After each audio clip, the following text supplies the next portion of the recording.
오늘 이제 제가 나눌 이야기는 한번 제목을 한번 같이 읽어봤으면 좋겠어요. 한번 따라해 볼까요? 내가 구원받은 것을 어떻게 확신하는가. 다가 있네요. 한번 같이 한번 읽어보겠습니다. 시작. 내가 구원받은 것을 어떻게 확신하는가. 강의 안에 보면 암송 구절이 있는데 빌립보서 2장 8절입니다. 제가 한번 읽어볼게요. 사람의 모양으로 나타나사 자기를 낮추시고 죽기까지 복종하셨으니 곧 십자가에 죽으심이라. 여러분, 이 말씀은 누구를 가리키는 이야기일까요? 예수님을 가리키는 이야기입니다. 우리가 구원받는다라는 것은 예수 그리스도를 믿는다라는 문장으로도 이제 대변할 수 있는데, 저와 여러분이 정말 예수님을 믿느냐, 그래서 내가 구원받았느냐, 그리고 그걸 여러분들이 확신하고 살고 있느냐에 대한 것들을 좀 같이 이야기를 나눠보려고 합니다. 신학교에 가면 신학 공부를 합니다. 신학 공부를 몇 년 동안 하냐면 대학교 4년 그리고 대학교 3년 이렇게 해야 이제 학사학위 그리고 석사학위가 돼서 일종의 목회자로 사역을 할 수 있는 기본적인 자격이 주어져요. 신학을 공부할 때 신학은 크게 네 가지로 전공이 나눠지는데요. 그 네 가지 전공 계열이 뭐가 있냐면, 첫 번째는 성서신학이고, 두 번째는 역사신학, 그리고 세 번째가 조직신학, 그리고 네 번째는 실천신학이에요. 성서신학은 뭐냐면 말 그대로 성경 자체에 대해서 연구를 하는 거예요. 이 성경이 언제 쓰였느냐, 누가 썼느냐, 이 성경이 어떻게 여기까지 이렇게 보존될 수 있었느냐. 그러니까 성경 배경에 대한, 성경이란 이 권에 대한 공부를 한다라고 생각을 하면 돼요. 물론 성경 안에 있는 의미도 공부를 하겠죠.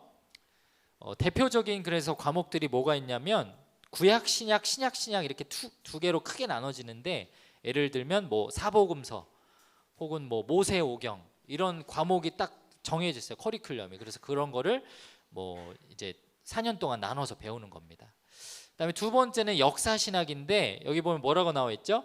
기독교의 역사와 교리 발전 과정을 연구하는 분야. 그래서 역사신학은 성경에 기록된 거를 공부하기보다는 기독교가 어떻게 만들어졌느냐, 그래서 히브리 민족 역사 때부터 연구를 하는 거예요. BC 한 4,000년 경부터 이스라엘 민족이라는 사람들이 어떠한 종교 정체성을 가지고 살았느냐, 이런 것들 배워요.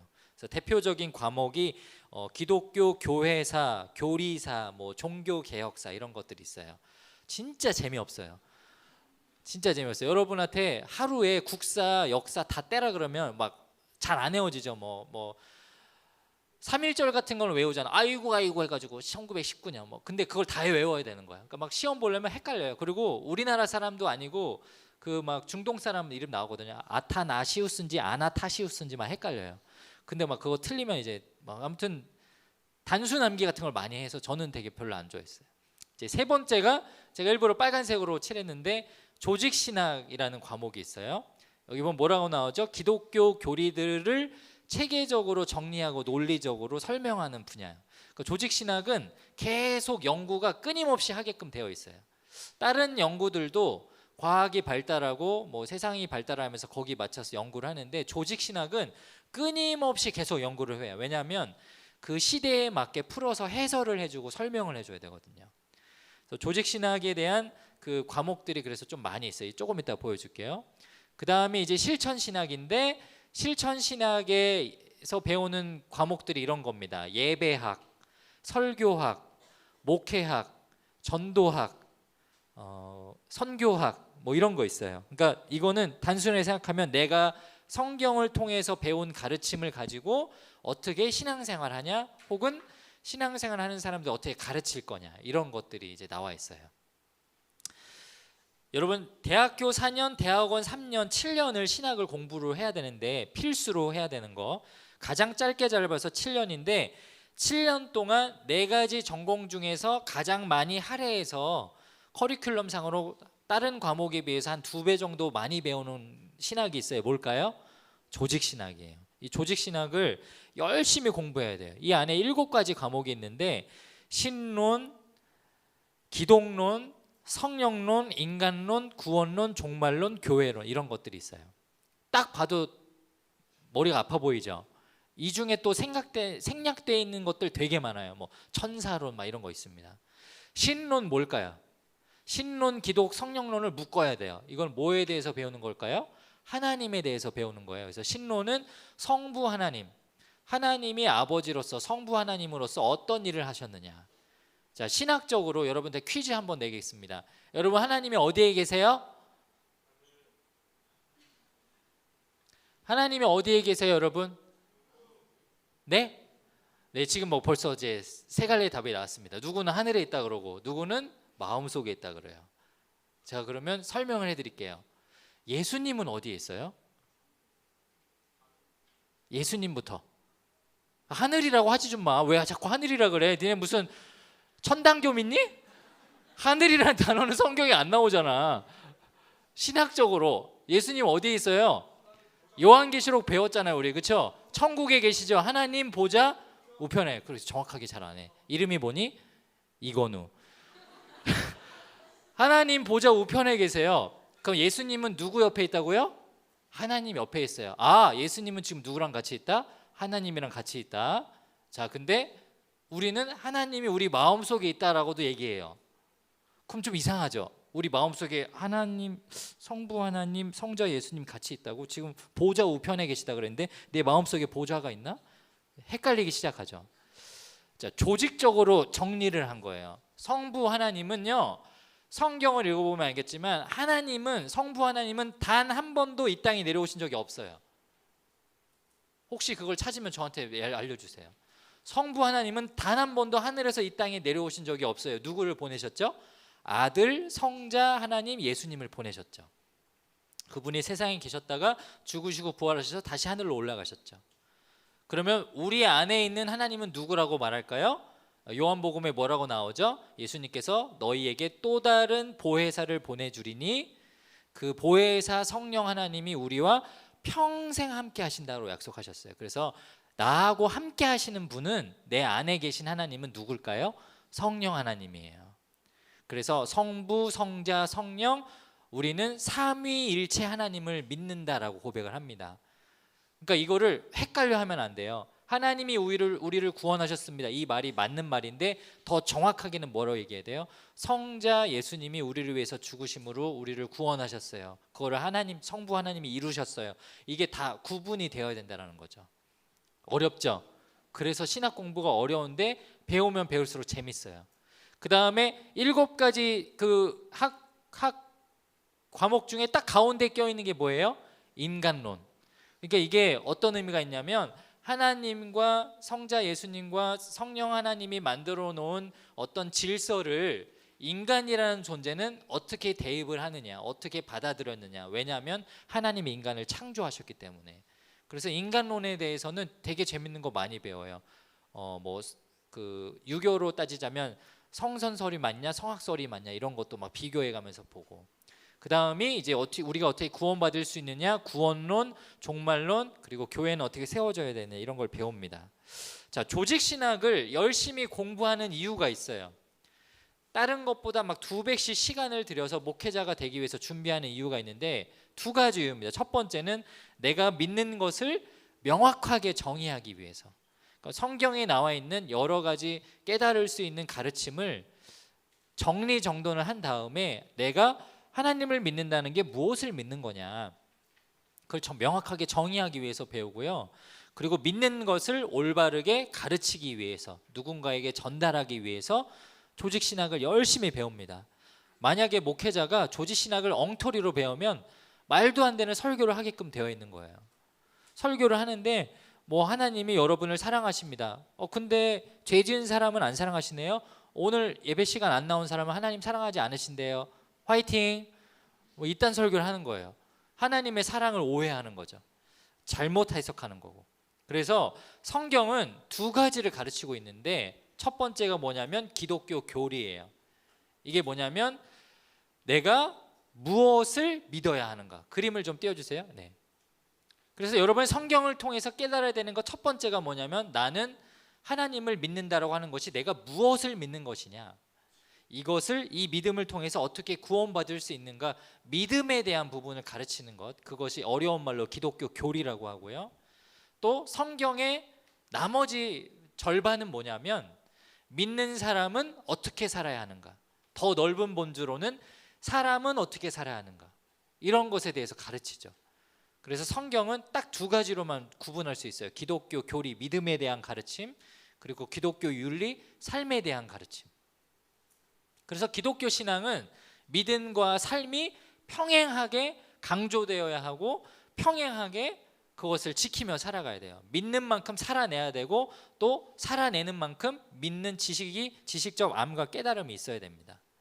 신약 성경을 통틀어서 예수님께서 믿음에 대해서, 구원에 대해서, 영생에 대해서 정확하게 딱 한 번 말씀하신 것이 있어요. 우리 한번 같이 한번 읽어볼게요. 요한복음 17장 3절입니다.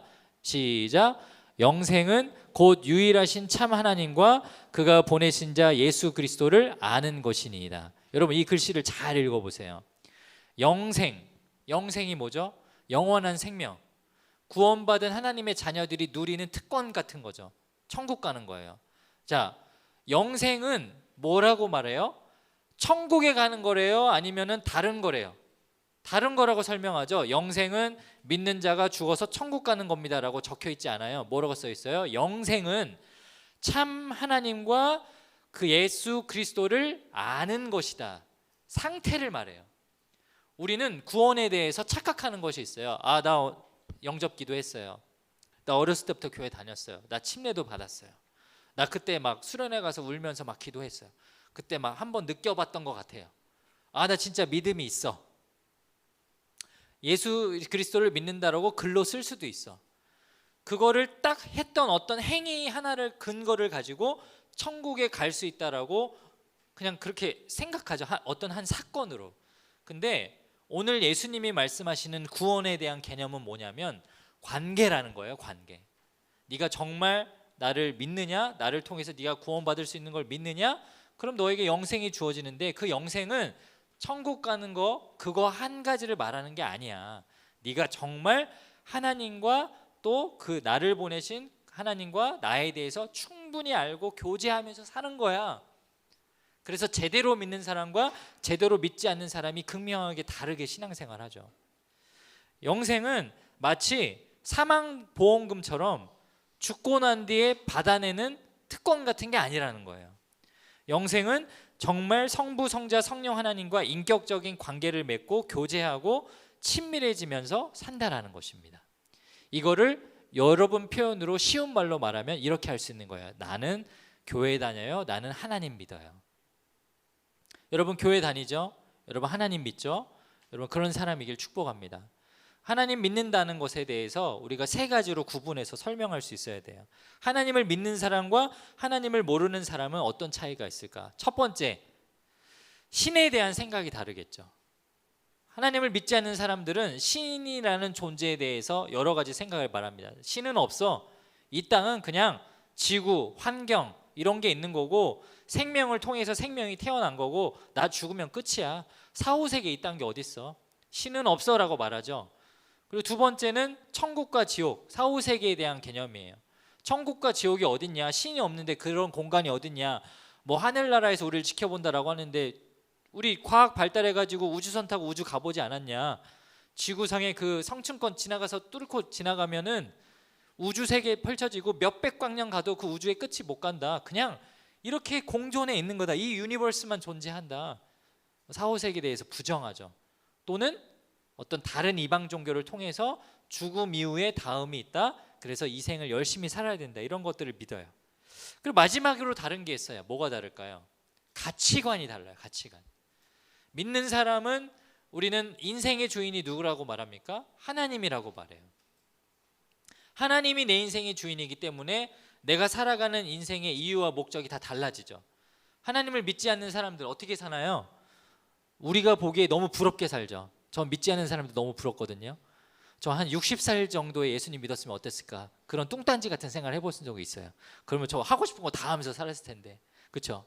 금요일마다 뭐 친구들 만나가지고 고생했다 그래가지고 막 술도 마시고 뭐 클럽도 가보고. 클럽 가보고 재밌어요? 안 가봤어요.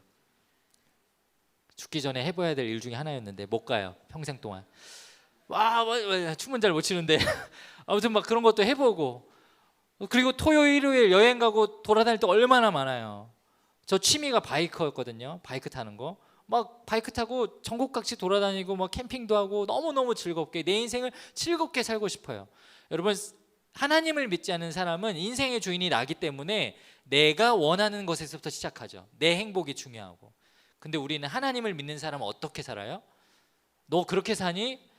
나는 하나님이 원하시는 게 뭘까라는 질문을 자주 해. 나는 하나님이 원하시는 인생을 살려고 이런 전공을 택했어. 나는 그래서 지금 이렇게 공부해. 이런 모든 기준이 달라진다라는 거예요. 제가 이야기하고 싶은 거는 크리스천으로 살면서 여러분들이 만나게 되는 여러 가지 어려움들이 있을 때 이런 차이점이 있느냐 없느냐를 구분하는 것만으로도 내가 정말 구원받았는가를 확인할 수 있는 겁니다. 삶으로 확인할 수 있는 반면에 오늘은 이제 지식적 믿음에 대한 거를 얘기할 거니까 다시 질문으로 들어가 볼게요. 여러분, 생각보다 중요한 기독교 교리들이 있어요. 조직 신학을 왜 열심히 공부해야 되는지. 여러분, 이런 질문들에 대해서 여러분이 대답할 수 있나요? 단답형으로 네, 아니요가 아니라 정말 이 질문에 대해서 내가 그동안 신앙생활 해보니까 이게 맞아, 경험에 근거한 것이 아니라 성경에 뭐라고 나오는지, 하나님이 뭐라고 가르쳐 주셨는지 그걸 설명할 수 있어야 된다는 거죠. 한두 가지만 해볼까요? 강아지, 고양이, 반려동물 천국에 가요, 안 가요? 네? 안 가요. 제가 예전에 한번 얘기했었죠. 개, 고양이, 강아지, 악어, 사자, 심지어 바퀴벌레, 걔네들은 이 땅에서 인생이 다예요. 여러분, 하루살이 생각해 보세요. 30일 동안 알에서 열심히 고생하다 나왔는데 하루 살고 지옥 가요. 불쌍하지 않아요?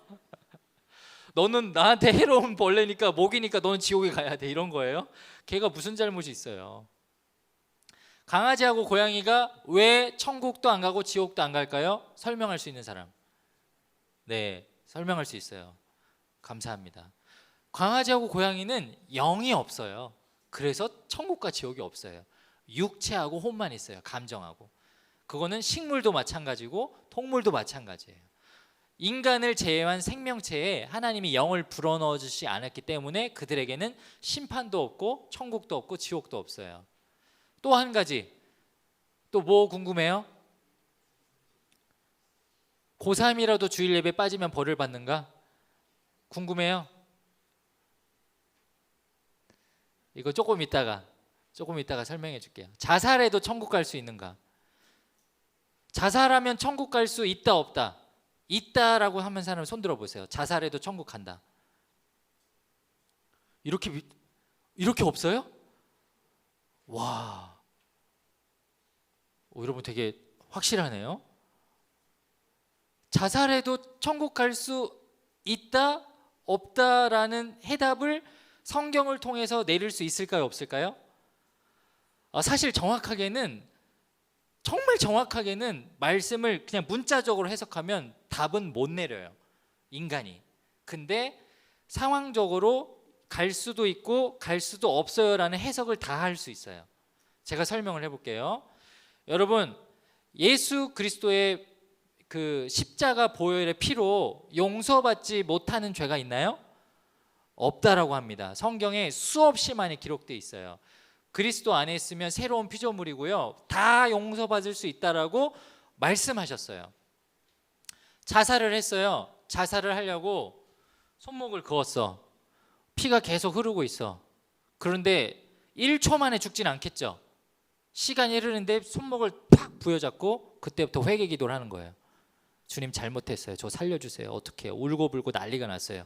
근데 그 영혼이 죽어버렸어요.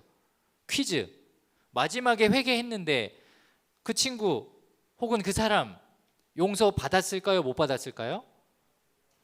앞에 예수님에게 회개하면 용서받을 수 없는 죄가 없다라는 그 전제를 대입하면 용서받았죠.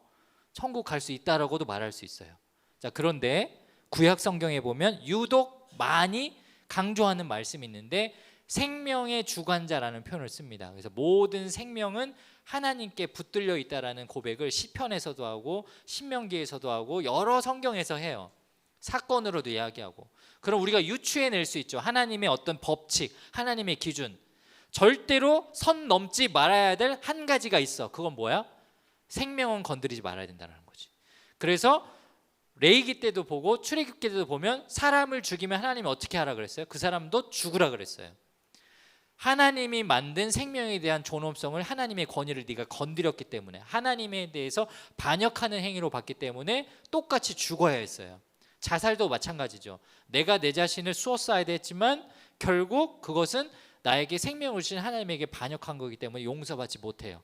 그게 구약에서 유추해낼 수 있는 신학적 관점이에요. 결론적으로 자살에 대해서 말을 할 수는 없는데, 예를 들어 볼게요. 여러분 중에 가족이나 친구나 누군가 그래서는 안 되지만 자살했어요. 교회 다니던 사람이. 그리고 그 친구의 장례를 제가 예배를 드리러 갔습니다.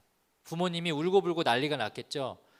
구약적 신학의 관점을 갖고 있는 부모님이라서 울면서 우리 애기 자살해가지고 천국 못 가서 어떡해요 목사님, 불쌍해서 어떡해요. 그러게요. 왜 자살을 했어요? 천국 못 가서 불쌍하네. 제가 이런 속된 말로 진짜 뭐 놈의 새끼가 됐을까요? 감히 그런 말을 할 수 있는 사람이 있을까요? 여러분 중에 어느 누구도 그렇게 말 못할 거예요. 심지어 그렇게 믿고 있다 할지라도. 우리는 뭐라 얘기할까요? 안타깝습니다. 너무 슬픕니다. 그래도 그 영혼이 하나님 손에 붙들렸기를 축복합니다. 될 수 있는 최선을 다해서 위로하겠죠.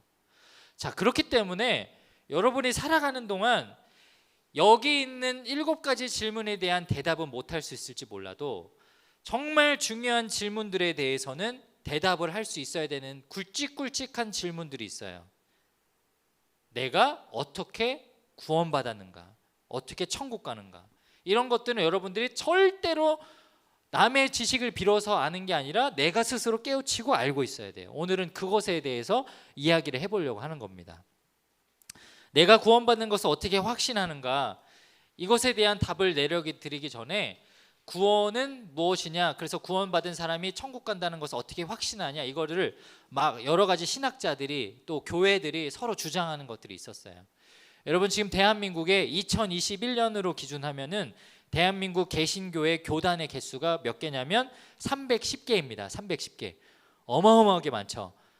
짭퉁 사이비 종교 빼고 정통 개신교 교단만 310개래요. 여러분, 여기 나온 것들은 제가 그림으로 보여준 거는 우리나라 대표적인 교단을 보여준 거예요. 침례교회 어디에 있어요? 침례교단. 침례교단 어디 있어요? 잘 보세요. 맨 위에 줄에 왼쪽에서부터 세 번째, 그게 우리 침례교회 교단 마크예요. 교단 마크. 지구촌교회는 어느 교회 그 교단 소속 교회죠? 네, 침례교회예요. 기독교 한국 침례회, 이게 정식 명칭입니다. 한번 외쳐보겠습니다. 기독교 한국 침례회, 줄여서 기침, 콜로콜로. 그래서 실제로 기침이라고 써요. 줄여서 쓸 때. 뭐 장로교 예장, 뭐 합동 이렇게 쓰거든요. 기침이라고 써요. 여러분 잊지 말라고 제가 기억하라고 알려주는 거예요. 왜냐하면 돌아다니다가 보면 침례교가라고 써 있는데 이단인 교회들이 있어요. 그러면 교단을 보면 돼요. 예수교 복음 침례회, 이거 이단 아닌 것 같죠? 이단이에요. 순복음 침례회, 뭔가 순수한 복음을 가르쳐주는 침례교 같죠? 이단이에요. 진짜 교단은 뭐라고요? 기침. 기독교 한국 침례회. 그래서 우리 교회는 기독교 한국 침례회 총회 소속 세중앙 지방회 소속 지구촌 교회를 여러분이 다니고 있는 거예요. 할렐루야. 잊어버리지 마세요. 자, 교단에 대해서 얘기하는데 침례교회는 구원관에 있어서 장로교가 세워져 있는 구원관을 대부분 많이 따라가요. 그러면 장로교회 구원관은 누가 만들었느냐? 그 사람의 이제 이름에 대해서 얘기할게요. 자, 신학에 대해서, 구원관에 대해서는 2가지 굵직한 구원을 가르쳐주는 교리가 있어요. 기둥이 있는데 그게 뭐냐면 하나는 칼빈주의고 하나는 알미니안주의예요. 이게 사람 이름입니다. 칼빈주의는 프랑스 신학자인 존 깔뱅의 이름을 따서 하는 거예요. 그래서 한국 표현으로는 요한 칼빈인데 프랑스 발음으로는 주엉 까뱅 이렇게 돼요. 프랑스 발음으로 존 칼빈이에요. 알미니우스는 네덜란드 신학자입니다. 칼빈보다 좀 나중에 태어났어요. 60년 뒤에 네덜란드 신학자고 야코비스 아루미니우스라는 이름을 갖고 있어요. 자, 이 두 사람은 구원관에 대해서 서로 완벽하게 다른 교리를 가지고 있었어요. 근데 이 중에 우리는 칼빈의 교리를 대폭 따르고 있기 때문에 칼빈이 먼저 말한 5가지 구원에 대한 교리를 한번 배워보도록 할게요. 자, 다음 사진 넘겨주시면 존 칼빈은 5가지 구원관에 대한 중요한 개념을 설명을 합니다. 첫 번째는 뭐냐? 따라해 볼게요. 전적 타락. 전적 타락이 뭐냐? 모든 인간은 죄인이다. 모든 인간은 스스로 구원받을 수 있는 능력이 없다. 완전히 타락했다 이거예요. 동의하시죠? 두 번째, 무조건적 선택. 따라해 볼까요? 무조건적 선택. 이 말은 하나님이 구원하고자 선택하는 것에는 조건이 없고 그냥 하나님이 선택하는 것다. 우리가 뭘 잘해서, 우리가 교회에 와서 엄마 아빠가 교회를 다녔어서 착해서 하나님이 나를 구원하려고 선택한 것이 아니라는 거죠. 그냥 하나님이 선택했다라는 거예요. 동의하시죠? 네라고 해주시면 감사하겠습니다. 자, 세 번째 따라해 볼게요. 제한 속죄. 제한 속죄는 뭐냐면 예수님이 십자가에 못 박혀서 죽으시면서 인류의 죄를 대신 갚아주셨는데 그때 죄를 대신 갚아주셨다라는 그 죄사함은 온 인류가 아니라 예수님을 믿고 구원받은 사람들에 위해서만 죽으신 거다. 동의하세요? 동의 안 되세요? 약간 애매하죠?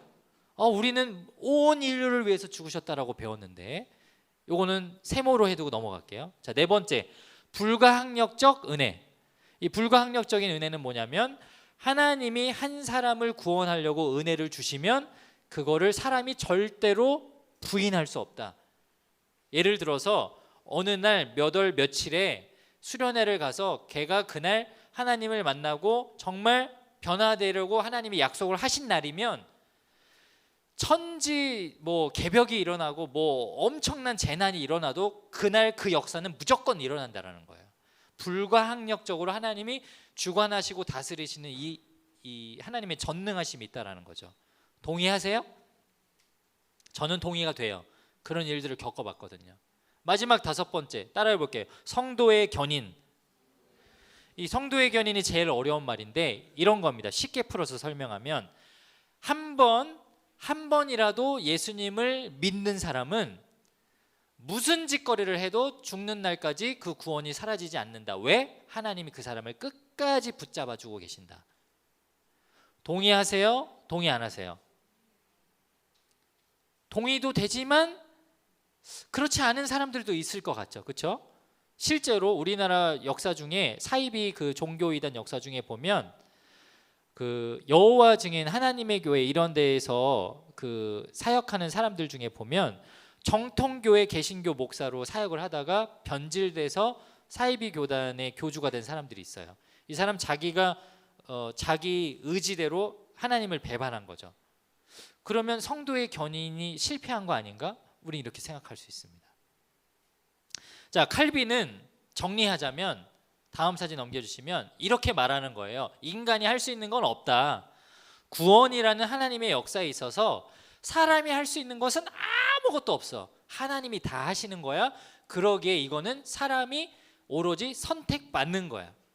네가 뭘 해서 구원받는 게 아니야 라고 가르치고요. 반대로 알미니아는 어떻게 가르치냐면 이렇게 말해요. 신앙은 인간이 노력을 해야지 얻을 수 있는 거다. 그래서 죄인이 하나님께 마땅히 바쳐야 되는 노력이 있어야 한다라고 가르치는 거예요. 다음 사진을 또 넘겨주시면 칼빈주의는 이렇게 말할 수도 있습니다. 하나님 아버지 성부 하나님이 택하시고 성자 예수님이 대신 죽어주셔서 구원하신 하나님의 백성은 우리 안에 계신 성령 하나님이 그를 믿음 잃지 않고 끝까지 지켜주고 보호하신다 라고 말하고 있는 거고요. 알미니아는 이렇게 말하는 거예요. 한 번 믿고 구원받은 사람이라고 할지라도 그 사람이 너무 많은 죄에 빠져 있고 너무너무 하나님을 미워하고 믿음에서 멀어지면 결국은 그 최초의 구원을 상실할 수 있다라고 말하는 거예요. 여러분 생각해 보면 이 두 주장이 다 맞는 말 아니에요? 저는 둘 다 너무 맞는 말인 것 같거든요. 왜냐하면 우리가 노력해야 돼요. 우리가 한 번 믿고 나 믿었으니까 이제 교회도 안 나가도 되고 수련회도 안 가도 되고 성경도 안 읽어도 돼. 나 구원 받았잖아. 구원 받았다니까? 그렇게 해서 문제가 됐던 것이 우리 원래 교회의 역사죠. 유아 세례 받았으니까 너는 평생 구원 받았어. 너는 주의 만찬 한 번 했으니까 너는 그리스도인으로 인침받았어. 넌 천국 갈 거야. 흥청망청 마음대로 살았어요. 그래서 그렇게 사는 꼴 보기 싫어서 나온 게 개신교회고 지금의 기독교죠. 그러니까 뭔가 무브먼트는 필요했어요. 근데 반대로 하나님이 구원하신 것에 대해서 인간의 노력이 첨가되지 않으면 실패할 수 있다? 예수님이 우리를 위해서 죽으셨는데 뭐가 더 부족해? 이거는 하나님과 예수님의 어떤 그 구원의 역사를 우리가 흠잡는 것이 아닌가? 오해가 될 수 있어요. 그래서 두 가지 다 생각을 하고 고민을 하고 마음속에 담아두고 무엇을 믿을지 선택해야 된다는 겁니다. 오늘 답을 알려드릴게요. 이거는 제가 내린 답이 아니라 우리가 속해 있는 침례교회가 내린 답입니다. 마지막으로 이거 한번 읽고 오늘 시간 마치도록 하겠습니다.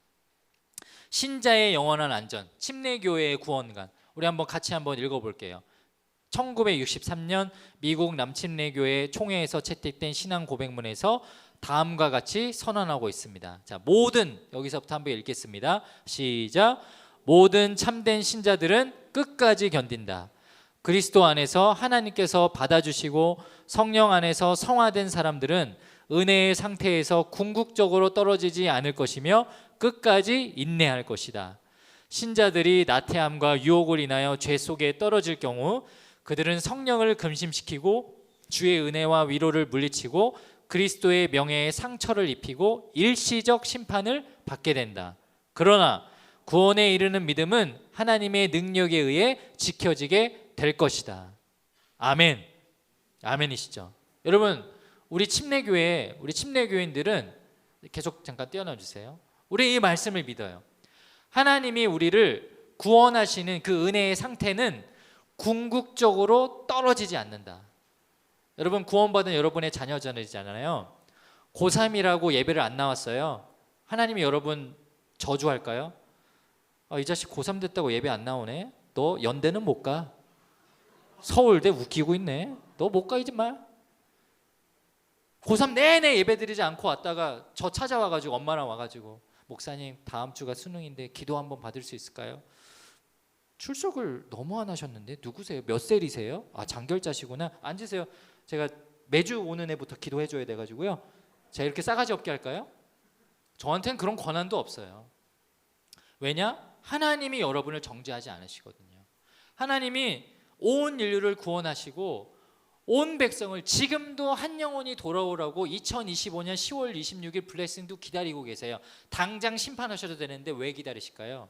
한 명이라도 구원해야 되니까. 근데 한 명이라도 더 구원해야 되는 하나님이 이미 믿은 백성을 버리시겠냐고요. 그거는 뭔가 이치에 맞지 않죠. 그런데 우리가 기억해야 될 건 또 있어요. 여기 밑에서부터 5째 줄. 신자들이 나태하고 게으르고 세상을 더 좋아해서 유혹에 넘어가서 죄 속에 떨어지면 하나님이 어떻게 하신다 그래요? 근심한다 그래요. 나중에 히브리서 기자는 뭐라고 말했냐면 예수 그리스도를 다시 십자가에 못 박는 행위라고 아주 경각심을 가지고 훈계했습니다. 우리가 죄를 지을 때마다 그가 십자가에 못 박힌다라고 고백했어요. 여러분, 그래서 우리가 깨어 있어야 되는 거예요. 내가 또 죄 지을 수 있지만 또 죄 지지 아니려고 최선을 다해서 노력해야 되는 거죠. 근데 그 사람이 끝까지 멍청하게 계속 죄 지으며 살면 하나님이 어떻게 한다 그래요? 일시적 심판을 준다. 그 일시적 심판. 그래서 저는 일시적 심판이라는 말을 너무 좋아하거든요. 잠깐 우리에게 고난을 주세요. 고통을 주세요. 어려움을 주세요. 그걸로도 안 될 것 같으면 그냥 죽이세요. 그리고 천국으로 데려가시죠. 그 영혼을 버리는 것이 아니라. 마지막 문장. 그러나 다시 한번 읽어보겠습니다. 시작. 그러나 구원에 이르는 믿음은 하나님의 능력에 의해 지켜지게 될 것이다. 아멘. 사랑하는 여러분, 하나님은요 우리를 버리지 않으십니다. 우리를 구원하십니다. 우리를 끝까지 책임지십니다. 그렇게 우리를 구원하고자 우리를 부르신 그 하나님의 은혜를 꼭 기억하고 살아가는 저와 여러분 되길 축복합니다. 우리 시간 함께 찬양 한 곡 부르고 같이 오늘 예배를 마쳤으면 좋겠는데요. 이 블레싱의 기간에 우리가 기억해야 할 예수님의 이름, 그분을 묵상하며 슬픈 마음 있는 자, 몸과 영혼 병든 자 누구든지 부르시오, 예수 이름 부르시오. 우리가 기억하고 마음에 새기고 외쳐야 할 그 이름, 우리 예수님 그 사람 그분의 이름을 기억하면서 우리 함께 찬양하겠습니다. 슬픈 마음 있는 자, 몸과 영혼 병든 자 누구든지 부르시오, 예수 이름 부르시오. 그 이름을 믿는 자, 그 이름을 부르는 자, 그가 어떤 사람이든 그는 구원 얻으리. 우리 2절 고백하겠습니다. 은과금 내게 없으나, 은과금 내게 없으나 나 가진 것 너에게 주니, 나 가진 것 너에게 주니. 능력의 이름 예수라, 능력의 이름 예수라. 아멘. 그 이름을 붙드시오, 그 이름을 믿는 자, 그 이름을 믿는 자, 그 이름을 외치는 자, 그가 어떤 사람이든 그는 주의 영광 보리라. 예수 예수 예수, 오 능력의 그 이름 예수, 나 외쳐 부르네. 예수 예수, 오 구원의 그 이름 예수, 나 외쳐 부르네. 예수 예수 예수, 오 능력의 그 이름 예수, 나 외쳐 부르네. 예수 예수, 오 구원의 그 이름 예수, 나 외쳐 부르네. 예수 그리스도. 우리 시간 함께 기도했으면 좋겠는데요. 오늘 짧은 시간이지만 함께 배운 그 구원에 대한 메시지, 내가 정말 구원받았는가, 그것에 대한 확신을 우리가 무엇으로 할 수 있을까요? 처음도 끝도 예수 그리스도의 이름으로 우리가 구원받을 수 있다라고 성경은 가르쳐 줍니다. 사랑하는 여러분, 그 예수님이 정말 나를 위해서 죽으시고 부활하셨다는 것을 믿는다면, 그래서 우리가 하나님의 자녀가 되었다면 이 블레싱의 계절에 우리가 해야 하는 것이 있습니다. 그것은 바로 우리처럼 한 영혼이 하나님께 나아갈 수 있도록, 구원받을 수 있도록 지금도 천년을 하루같이, 하루를 천년같이 기다리시는 그 하나님의 구원의 역사에 우리가 동참하는 것입니다. 이 시간 함께 기도할 때, 하나님, 오늘 제가 정말 전도할 한 친구를 작정하고 그 이름을 적을 것입니다. 그 한 영혼 내가 마음에 품게 하여 주시옵소서. 그 영혼을 하나님께 인도하는 전도자가 되게 하여 주시고, 내 스스로가 복음에 사로잡혀 있는 하나님의 자녀 예수 그리스도의 제자가 되게 하여 주시옵소서. 우리 시간 주의 이름을 크게 한번 부르짖고 이 블레싱의 계절 복음에 사로잡히기 위해서, 한 영혼을 품게 하기 위해서 주의 이름 부르짖고 기도하며 나가겠습니다. 기도합니다. 주여,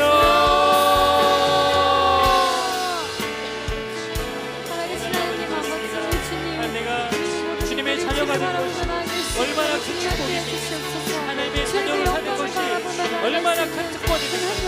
이 시대를 살아가는 주의 백성들이 그 사실을 깨닫지 못하고 그 감격을 잃어버리고, 하나님 세상에 그렇게 놀지 바에 살아갔었다면 주님 그들을 용서하여 주시옵소서. 하나님께서 그들을 용서하여 주시옵소서. 이 우리 교회에 허락하신 블레싱 복음을 전하는 귀한 전도의 기절, 시간 주님을 기억하게 하여 주시옵소서. 하나님 나에게 처음으로 주신 복음을 이제는 사랑하는 누군가에게 전할 수 있고 우리가 되게 하여 주셔서 한 영혼을 품고 나아가는 이와 불리심이 될 수 있도록 주님이 역사하시고 함께하여 주시옵소서. 사랑의 하나님 아버지, 그렇습니다. 하나님, 우리가 우리를 위해서 피 흘리고 돌아가신 예수 그리스도 그 보혈의 피를 힘입어 우리 죄 사함 받고 주님의 이름으로 구원 받았습니다. 하나님, 이 시대를 살아가는 저와 또 우리 모두가 하나님이 얼마나 큰 사랑으로 우리를 택하셨는지, 그리고 예수 그리스도 우리 예수님의 얼마나 큰 희생으로 죽기까지 복종하심으로 우리를 어떻게 구원하셨는지 그것을 기억하며 살아가는 저희들 되게 하여 주시옵소서. 특별히 블레싱을 앞두고 우리가 이 기간 동안 기도하며 복음 전할 VIP를 작정하는 귀한 날입니다.